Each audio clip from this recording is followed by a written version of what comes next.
Now let's turn our attention to the built-in functions in Visual Basic.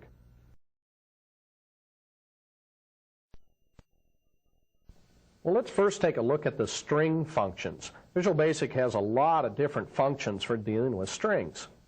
First off, let's take a look at the format, the string, the left, the right, the mid-dollar, in-string rev, len, and replace. Now, I've got all these samples. The coding's actually kind of in the sample. So we'll just go ahead and run this, and we'll bring up this form. Now, I'm going to go ahead and hit the Format button, and what it's going to show us is what the code is that I've written. Format $now, general date. And this is then the example, the result of that particular function call. So the format $, the $sign means that you want to return a string value. If you left the $sign off, it would return a variant. So you kind of got to know what value type you want.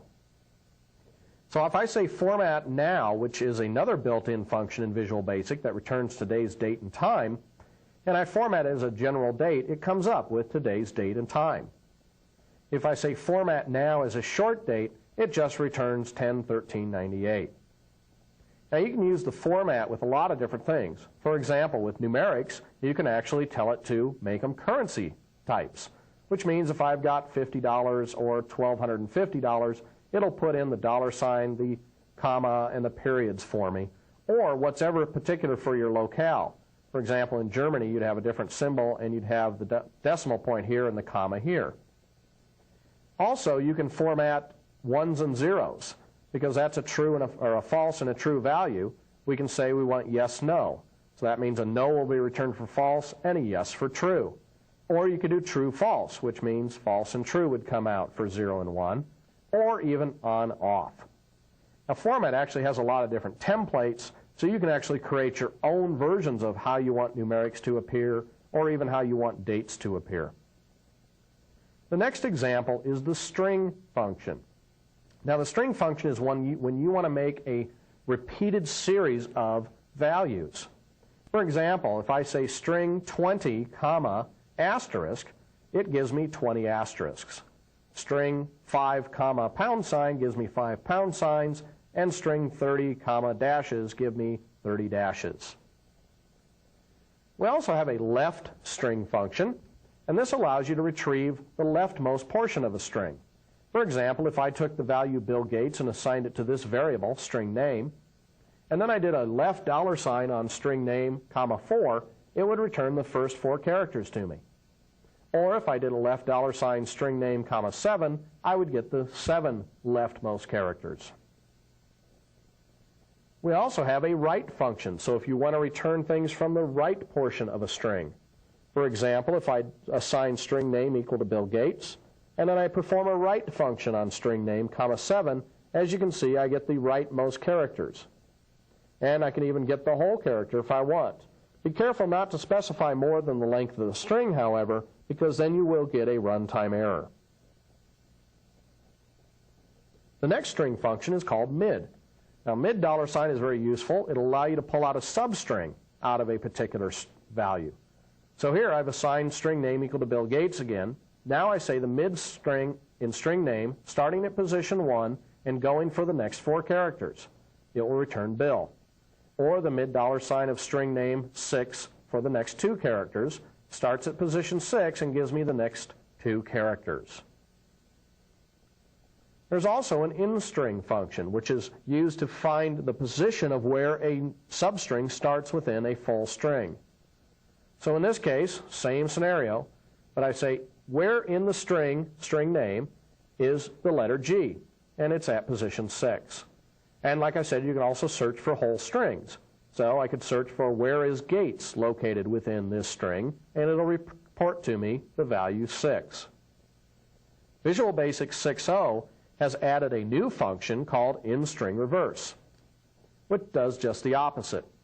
It searches from the back and gives you the position. Now this is kind of nice, especially if you have set up string value equal to this full long path. Well, you can see we've got a lot of backslashes. Well, what if I wanted to pull out just the employee or the employee MDB portion, this file name? Well, if I use an in-string reverse on string value with a slash, I get 18, which if we count it all the way from the beginning here, 18 would be this position. Well, that's great because now I can concatenate that with the mid-string function, and I can say find in-string value starting at this position that's reported back by in-string reverse of this slash plus 1. And it'll return back to me employee.mdb. So this is a very simple way to retrieve just the file name portion from a full path and file name. In-string reverse string value of a colon, in this particular case, will return a 3 to me because there's only one. But it did do a search from the back of the string. You are also allowed to find out what is the length of the string that you actually have right now. The len function will return for a particular string variable the length of that string. So it counts each character, including spaces, including any spaces at the beginning and the end of that particular string value. There's also a new replace function in Visual Basic, where if I were to replace in this string value 5.0 with 6.0, it'll come back with Microsoft Visual Basic 6.0. If we move over here, we can see that string value has been assigned to Microsoft Visual Basic 5.0. So I did a replace on string value 5.0 with 6.0. It finds all occurrences of that string and replaces them with this one. Now I have pointed out most of the string functions that you'll use most often. However, it's by no means all of them. You'll want to check your online help for a list of all of the functions that Visual Basic has that deal with strings. Now let's take a look at some of the date functions that are built into Visual Basic. There are a lot of date functions built into Visual Basic. You'll find that the date handling of Visual Basic is actually quite rich. The first function we have is called now. And now simply gives us back the current date and time. The next routine that we have is date without a $sign and date with a $sign. When we do the date without a $sign, it returns to us 10/13/98. Now this value is based on what you have set up in your control panel.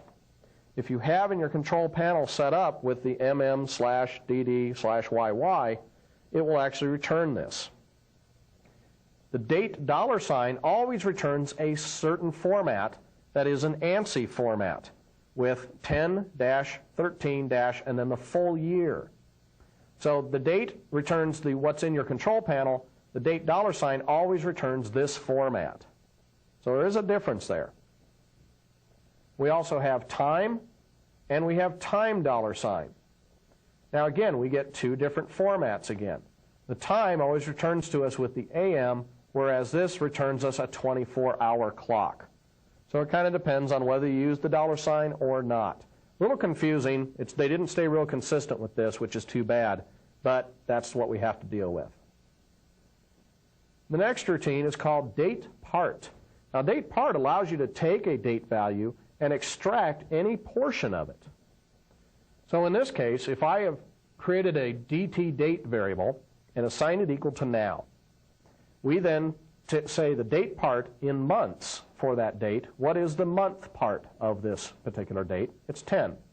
What's the day of this date? It's 13. And what's the year expressed as a full 4-digit year? Remember, you got to start doing that now. Year 2000's coming up pretty quick. So in this case, it returns 1998, even though the now only reported 98 to us. You have other template characters that you can use here, such as the quarter that we're in. Well, we're in the 4th quarter. And also, what day of the week are we in? So Sunday starts with 1, Monday's 2, and Tuesday is 3. And this is Tuesday, so it returns a 3 to us. Now you may also do date arithmetic. Date arithmetic allows you to take a date value and perform addition and subtraction against it. So for example, if I did a DT date is equal to now, then we can do DT date plus 1, and it'll give us 1 day in the future. DT date minus 1 will give us 1 day previous to today. Now that's fine, but a lot of times you may need to do other things, such as what's the difference between two dates? For example, if I have dt date 1 equals set up to equal 1,195 and dt date 2 equal to 324.95, then we can find out the number of days difference between those, the number of weeks different between those, and the number of months difference between those by using the date difference function and using these template characters. So you specify the first date and the second date, and it'll tell you how many days difference between those two, how many weeks difference, and how many months are different. The other thing you can do with dates is add them in other portions. Now, we did a date arithmetic with +1 and -1, which added days, but with date add, you can actually add different templates again. So if I have today's date one more time, I can say date add days 90, and then add 90 days to that particular date, and we will get 111.99. So 90 days in the future is that particular date. If I want to add weeks, I can say how many weeks in the future. How many months in the future? 5 months from this date is 3/13/99. And you can also use this to perform subtraction on any of these items also. So I can say what was 6 months ago? And that was 4/13/98. Many times when you're dealing with Visual Basic, you'll have data in one format that you need to convert to another format. For example, you have a salary in a text box which is actually typed in as a string. Well, you need to somehow convert that to currency. There are a whole host of conversion functions that Visual Basic uses to do conversions. Let's look at those now. The first function we'll look at is the val function. Now the val function, value of 100, will return 100, obviously. So this is a string value that we're trying to get a value from. Well, with string values, you could obviously have character values in there. Well, the val function will still work. It'll actually read up to the first non-numeric value. So in this case, I'll get a 10.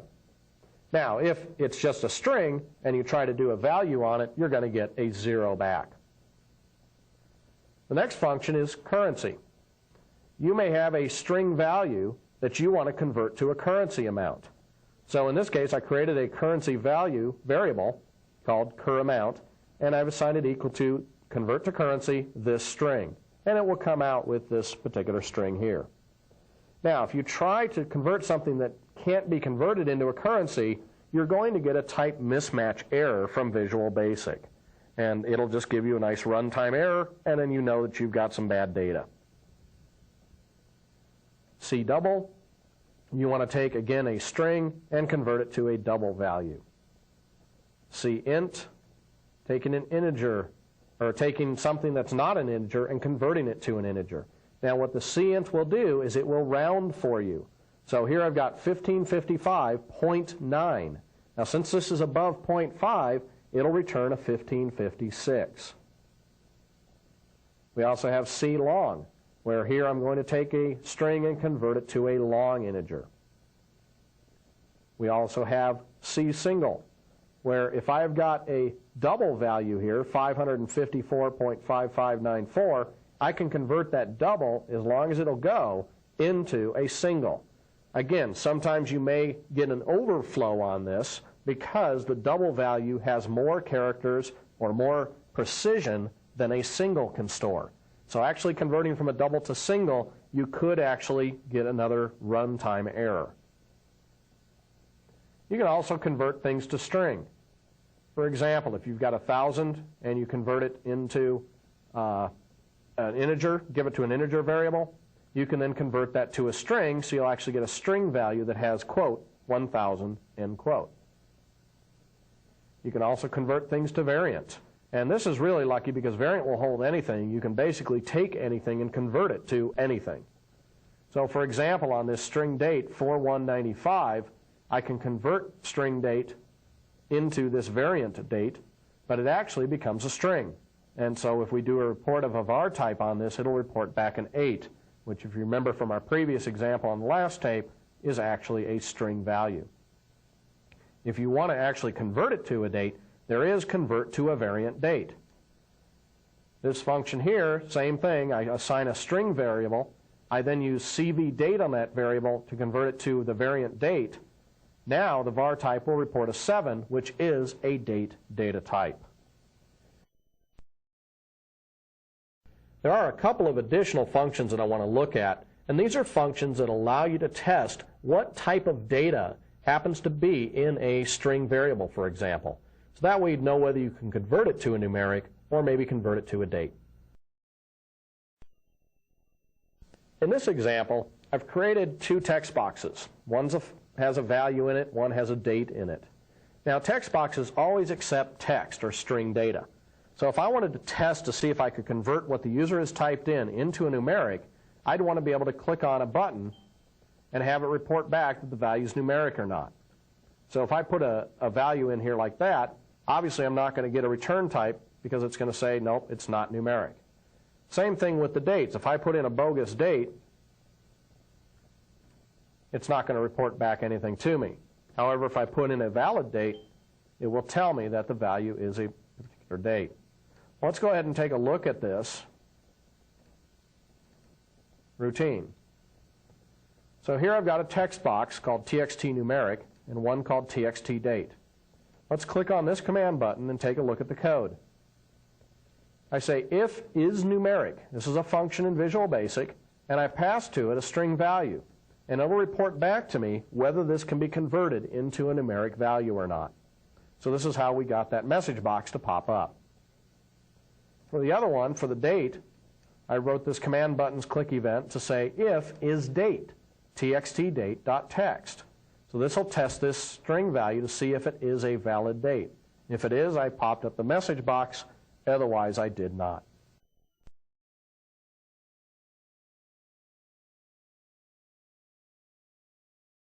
Let's now look at methods. Now, we've already seen some examples of methods, such as the show method on a form, but there are a lot of other methods that we use. Methods are procedures or functions that are attached to an object like a form or a control, or your own class that we're going to talk about how to build your own methods later. Now, methods are, like I said, part of a class or an object. So you must use